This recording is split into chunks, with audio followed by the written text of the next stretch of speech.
तत्सवितुर्वरेण्यं भर्गो देवस्य धीमहि धियो यो नः प्रचोदयात्।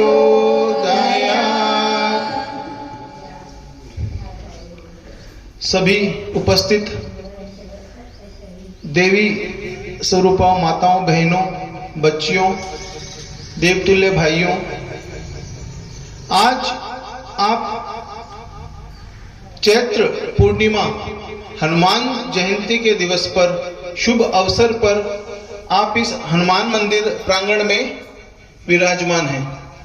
आप सभी लोग बहुत सौभाग्यशाली हैं कि आपको इस यज्ञ में भाग लेने का सुअवसर प्राप्त हुआ है। गायत्री महामंत्र सृष्टि की जब रचना हुई तो सबसे पहले जो शक्ति का आविर्भाव हुआ वो गायत्री थी, गायत्री महामंत्र। क्योंकि ऋषि मुनियों ने सबने एक स्वर में गायत्री महामंत्र की महत्ता को कहा है। और अभी साइंटिस्ट ने भी मान लिया है कि इस ब्रह्मांड की उत्पत्ति नाद से हुई है, साउंड। ओंकार, ओम ध्वनि ही पूरे इस ब्रह्मांड में गुंजायमान है। उसके बाद जब सृष्टि का सृजन का प्रारंभ हुआ तो गायत्री महाशक्ति का आविर्भाव हुआ। ब्रह्मा जी ने जब सृष्टि की रचना शुरू की तो एक शक्ति की आवश्यकता थी। वो शक्ति कौन थी? महाशक्ति गायत्री मां, महामंत्र गायत्री। तो गायत्री महामंत्र को प्राचीन युग में महर्षि विश्वामित्र ने 24 लाख के 24 महापुरुष चरण करके सिद्ध किया और इस गायत्री शक्ति को सर्वसुलभ बनाया। अब इस कलयुग में वेद मूर्ति तपोनिष्ठ युग ऋषि पंडित श्री राम शर्माचार्य जी ने 24 लाख के 24 महापुरुष चरण करके सभी के लिए सर्वसुलभ बनाया। अब मैं थोड़ा सा आपको उनका संक्षिप्त परिचय देता हूं। पंडित श्री राम शर्माचार्य जी का जन्म सितंबर 1911 को हुआ था। वो उनका फिजिकल बर्थ था, पर उनका जो आध्यात्मिक जन्म दिवस है वो बसंत पंचमी, जब वो 11 वर्ष की उम्र के थे तब उनका आध्यात्मिक जन्म दिवस मनाया जाता है। जब वो गायत्री मंत्र कर रहे थे तो उनको उनके गुरु सर्वेश्वरानंद जी ने सूक्ष्म रूप में उनको दर्शन दिया और उनके पूर्व जन्म के 3 पूर्व जन्म का उनको आभास करवाया कि आप कौन हैं। तो पहली जो शक्ति हुई थी, पहला उनका रूप था वो कबीरदास जी का था। दूसरा रूप शिवाजी के गुरु समर्थ गुरु रामदास के रूप में, और तीसरा जो उनका रूप था रामकृष्ण परमहंस। ये इनके 3 पूर्व जन्म थे। चौथा जन्म इन्होंने पंडित श्री राम शर्माचार्य जी के रूप में जन्म लिया। ये इनके टोटल 4 रूप थे। अब उनको उनके गुरु ने आज्ञा दी कि आप 24 लाख के 24 महापुरुष चरण करेंगे। मतलब 6 घंटे नित्य गायत्री मंत्र, 6 घंटे रोज गायत्री जप 24 सालों तक। और कैसे करेंगे ये भी बताया, खाना क्या है ये भी बताया। तो माता जी के साथ जब उनका विवाह हुआ तो बड़ी सघन तपस्या थी।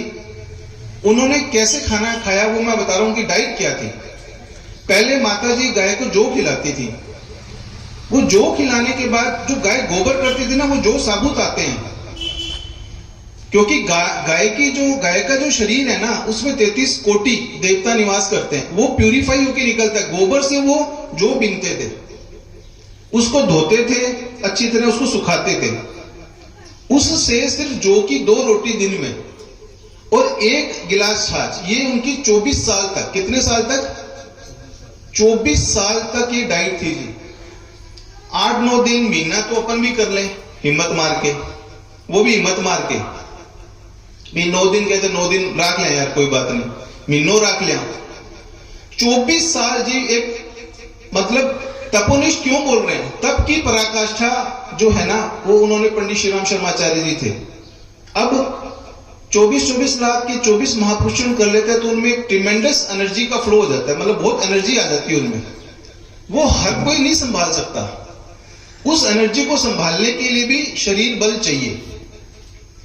तो उन्होंने एक बार एक साक्षात करवाया, जो अपन ओरा देखते हैं ना, ये चक्र देखते हैं बाहर सिर के पीछे व्हाइट देवी देवताओं के पीछे जो ओरा होता है ना चक्र, ये मिथ नहीं है, ये उन्होंने लाइव शांति कुंज में अभी भी उसके घटना के साक्षी हैं।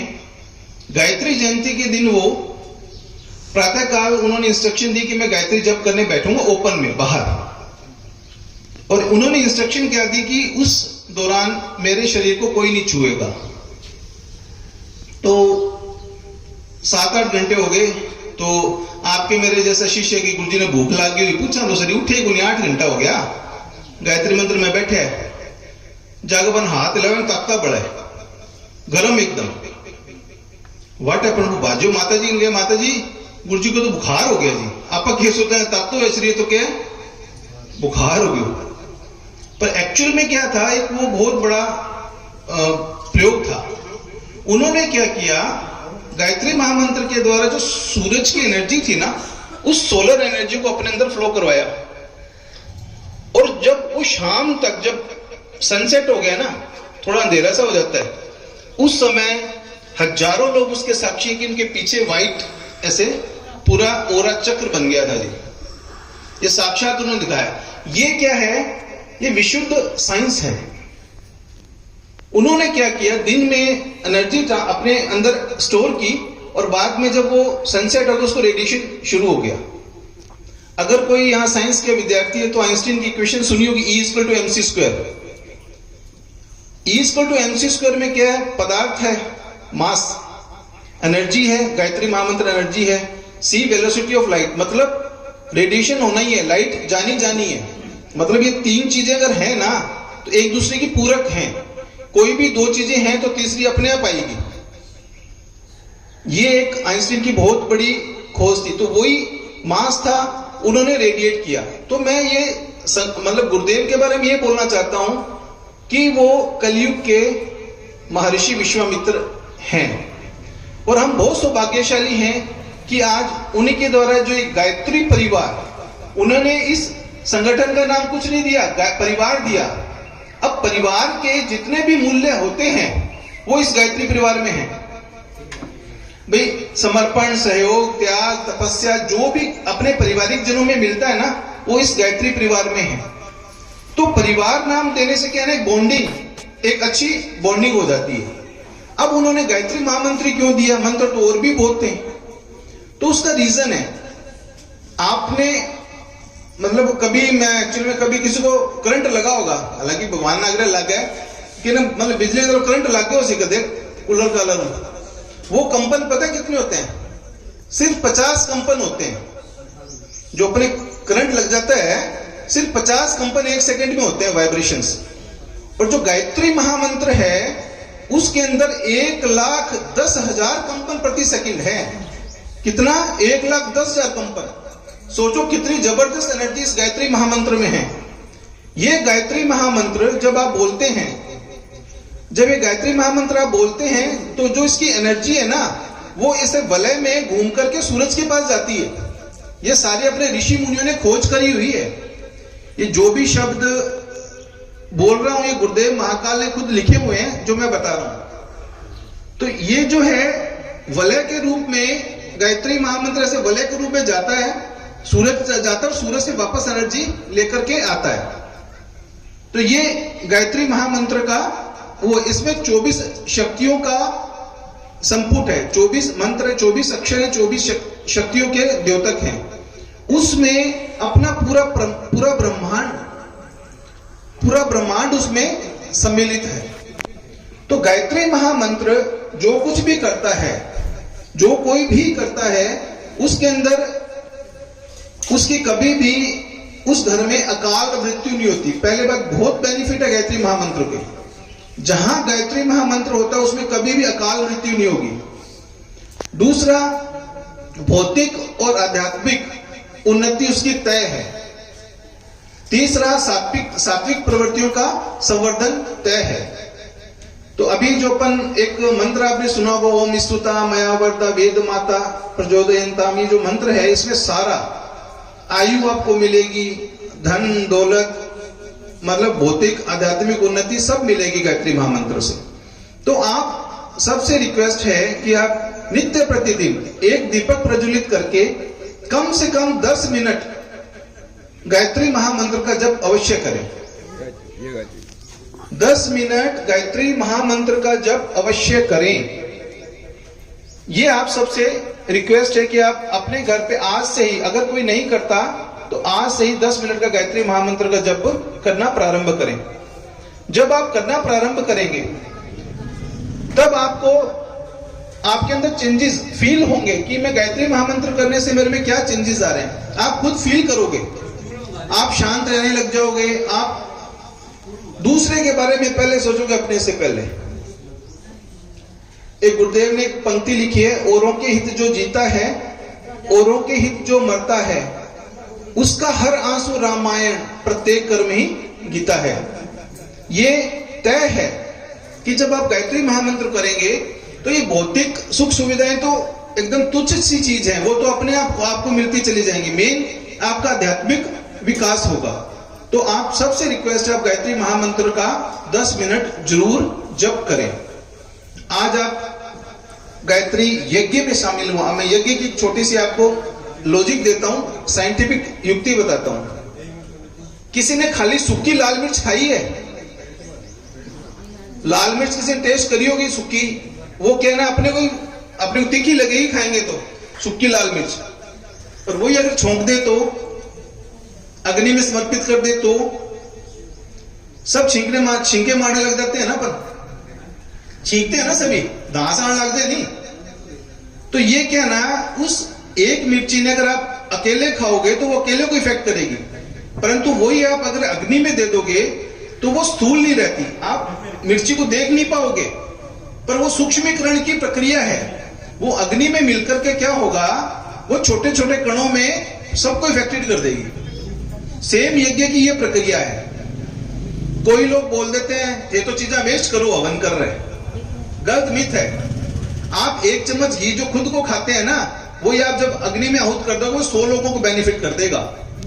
आज आप ये 9 कुंडी हवन जो कर रहे हो, इसमें जो भी सामग्री डालोगे, यहां से 100 मीटर के दायरे में 99% बैक्टीरियल फॉर्मेशन नहीं होगा 1 महीने तक। इस परिसर में आप कोई अगर आप मीटर लेके चेक कर सको ना, 1 महीने तक ये जो भूमि है, एक बैक्टीरियल फॉर्मेशन नहीं होगा।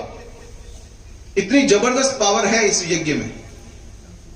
अभी तरह तरह के रोग, हमारे रिसर्च चल रहा है, बहुत रिसर्च चल रहा है शांति कुंज हरिद्वार में। हर तरह की आदि व्याधि, इवन कैंसर तक में इंप्रूवमेंट आया इस यज्ञ से। यज्ञ करने से कैंसर तक का इंप्रूवमेंट आया। आपको एक लॉजिक और देता हूं। कोई व्यक्ति बीमार होता है तो सबसे पहले डॉक्टर क्या देता है, इसको टैबलेट देता है कि आप टैबलेट खाओ, कहता है ना डॉक्टर। उससे भी ताबक उन्हें इफेक्ट क्या है, इंजेक्शन लगाओ। इंजेक्शन लगाने के लिए कहता है ना कि सीधा खून में दवाई दे दो। भाई टैबलेट तो क्या आप लेओगे, घुलेगी, फिर खून में मिलेगी। उसी अपर वर्जन क्या हो गया, इंजेक्शन हो गया कि सीधा ब्लड में लगाओ ताकि जल्दी इंप्रूवमेंट हो जाए। और तीसरा, अगर मान लो किसी को एनेस्थीसिया देना हो तो एरोमा थेरेपी है जी। क्लोरोफॉर्म सुगाते बेहोश हो जाए नहीं बंदो, बस वही एरोमा थेरेपी है ये। इसकी जो सुगंध है, इसकी जो एयर है, जब आप इसको इनहेल करोगे ना, वो आपके सीधा ब्लड में मिलेगी। ये आपको आपके ब्लड को प्यूरिफाई करेगी, आपके ब्लड को साफ करेगी। आपके जितने भी रोग हैं उनसे आपको मुक्ति मिलेगी। तो ये यज्ञ के जो लॉजिक है ना, गायत्री महामंत्र के लॉजिक, अपने जो ऋषि मुनि थे उनको साइंटिस्ट कहना बहुत छोटी चीज होगी उनके लिए। साइंटिस्ट कहना बहुत छोटी चीज होगी, साइंटिस्ट कुछ भी नहीं है उनके सामने। उन्होंने गायत्री महामंत्र के एक एक शब्द का गुंथन क्यों किया। मैं आपको एक और एग्जांपल देता हूं। जैसे मान लो कोई आपको अच्छे शब्द बोले, अपना दिल प्रफुल्लित होता है ना। शब्दों की शक्ति बता रहा हूं आपको मैं। अगर मान लो कोई आपको अच्छे शब्द बोले, आपका दिल खुश होता है। और वही कोई अगर मान लो एब्यूजिव वर्ड यूज करे, कोई गाली दे, तो गुस्सा नहीं आता क्या? आता है ना। तो ये शब्दों की शक्ति है। आप सोचिए, ये तुच्छ से वर्ड जो इंसान की प्रशंसा और उसके अपमान से गुस्सा और मतलब खुशी और गुस्सा दे सकते हैं, तो गायत्री महामंत्र कहां जाके बैठेगा? गायत्री महामंत्र के जो 24 अक्षर हैं, वो हमारे ऋषि मुनियों ने बहुत ज्यादा रिसर्च कर करके बनाए हुए हैं। अब ये 24 ही अक्षर हैं, इसमें 24 ही शक्तियां हैं। इसके अंदर क्या है ना, बेसिकली सृष्टि का आरंभ हुआ है, अपन भी तो सृष्टि का पार्ट है, अपना भी ओरिजिन होता है ना, तो अपने डायरेक्ट अपनी ये पर्सनैलिटी से लिंक्ड है गायत्री महामंत्र। कोई भी व्यक्ति गायत्री महामंत्र से अलग नहीं है। चारों वेद, 18 पुराण, सारे उपनिषद, सारे किसकी व्याख्या करने में लगे हुए हैं? सिर्फ गायत्री महामंत्र की। जितने भी आप आध्यात्मिक देखते हैं, उन सब के रूट में, उनके सब के जड़ में गायत्री महामंत्र की ही व्याख्या है, उसके अलावा कुछ नहीं है। तो आप जो चीज कर रहे हैं आज गायत्री महामंत्र के साथ यज्ञ, आप विश्वास मानिए, इस पे आप अगाध श्रद्धा से करें आप इसके अंदर, तो आपको इतना बेनिफिट होगा कि आप खुद फील करेंगे। तो इसको एक फीलिंग, आप इसमें फीलिंग जब ऐड करते हैं, भाव मेन है, भाव ऐड करेंगे ना, तब इसका जो बेनिफिट है वो 100 गुना बढ़ जाता है। जो मैंने आपको ये बेनिफिट बताए, इनहेल करना, ब्लड प्यूरिफाई करना, ये तो स्थूल हैं, पर जब आप इसमें फीलिंग ऐड ऑन कर दोगे ना, अपने भाव ऐड कर दोगे, तो सोने पे सुहागा है। तो जो भी आप आहुति दें, फीलिंग के साथ दें। तो मैं आपसे प्रार्थना करता हूं, हमारे परम पूज्य वेद मूर्ति तपोनिष्ठ युग ऋषि पंडित श्रीराम शर्माचार्य जी ने 3200 किताबें लिखी हैं जी। कितनी? 3200। 6 घंटे जब के बाद कोई बंदा 3200 किताबें लिखता है, तो आप सोचो वो खुद नहीं लिख सकता जी। सोसाइटी के लिए भी टाइम देना, 3200 किताबें। आपसे अनुरोध है, कोई भी एक पुस्तक आप यहां से ले जाने, बहुत ये no profit no loss base पे है। ये गायत्री का जो भी साहित्य उपलब्ध है, no profit no loss base पे है। आज 5 रुपए 10 रुपए क्या चीज है जी? 10 रुपए में कोई बुक मिल सकती है क्या आज? वो 10-10 रुपए की ये बुक्स हैं, पर इसमें जो अंदर मटेरियल है ना, वो आपको करोड़ों रुपए में भी नहीं मिल सकता है। क्योंकि 24 जिस महर्षि ने लिखी है ना बुक्स, उन्होंने उनके साथ गायत्री महाशक्ति जुड़ के लिखवाई है उनको। 24 लाख के 24 महापुरुषों करने के बाद लिखा वो साहित्य है। तो आप सोचिए, उस महाशक्ति ने खुद लिखवाया है, इंसान के बुत्ते की बात नहीं है जी लिखना इतना बड़ा साहित्य। ये महाकाल को लिखवाया गया गायत्री महाशक्ति के द्वारा। तो आप सबसे ये विनती है कि आप इस साहित्य का, इस गायत्री यज्ञ का, गायत्री मंत्र का भरपूर लाभ उठाएं। धन्यवाद।